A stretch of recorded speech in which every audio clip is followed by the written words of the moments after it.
यह कहानी 1984 कर्नाटक के एक छोटे से शहर की है।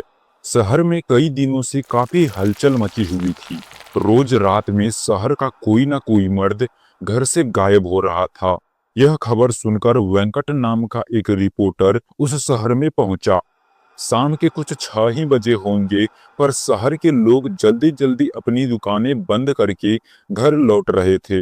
वेंकट ने देखा कि हर घर के बाहर कर्नाटका में ना लेबा यानी कल आना ऐसा लिखा है। उसने वहां एक पुजारी को रोक के पूछा कि शहर में यह सब क्या हो रहा है। उस पुजारी ने उसे बताया कि शहर में एक लाल साड़ी वाली चुड़ैल घूम रही है। वो रोज रात में घर घर जाके जोर से दरवाजा खटखटाती और घर के अंदर जो भी मर्द है उनका नाम पुकारती है।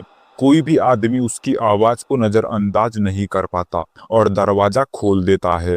कहते हैं वो चुड़ैल उसे अपने वश में करके कहीं दूर ले जाती है और मार देती है। इसलिए शहर के लोगों ने उससे बचने के लिए घर के बाहर ना लेबा यानी कल आना ऐसा लिखना शुरू किया, जिसे पढ़ के वो आज नहीं बल्कि कल आए और यही सिलसिला जारी रहे। इतना कहकर वह पुजारी जल्दी जल्दी अपने घर के रास्ते चला गया। वेंकट को कल के अखबार के लिए अच्छी कहानी तो मिल गई, पर कुछ ही दूर जाते ही उसका स्कूटर पंचर हो गया।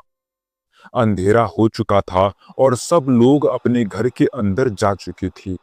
अचानक से वेंकट को लगा कि उसके आसपास कोई है, तो वह स्कूटर लिए तेजी से आगे चलने लगा। किसी ने बहुत ही मधुर आवाज में उसका नाम पुकारा। वेंकट ने जैसे ही स्कूटर के एक शीशे की ओर देखा, वो स्कूटर वही छोड़ के बहुत तेजी से आगे भागा।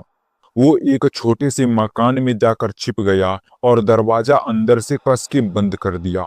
दरवाजे पर जोर जोर से खटखट होने लगी और उसे अजीबोगरीब आवाजें सुनाई देने लगी। वेंकट बुरी तरह डरा हुआ था। कुछ देर बाद जब सारी आवाजें शांत हुई, तो उसने बहुत हिम्मत करके दरवाजा खोला तो वहां कोई नहीं था। पर फिर सुबह हुई तो वेंकट उसी घर में बेहोशी की हालत में पड़ा मिला। वेंकट को कभी समझ नहीं आया कि उस रात उसके साथ क्या हुआ। शहर के लोगों ने कहा कि वो उस शहर का नहीं है, शायद इसलिए बच गया। कुछ महीनों बाद उस चुड़ैल का कोई किस्सा सुनने को नहीं आया। आज भी उस शहर के लोगों ने अपने घर के बाहर ना लेबा यानी कल आना ऐसा लिखा है।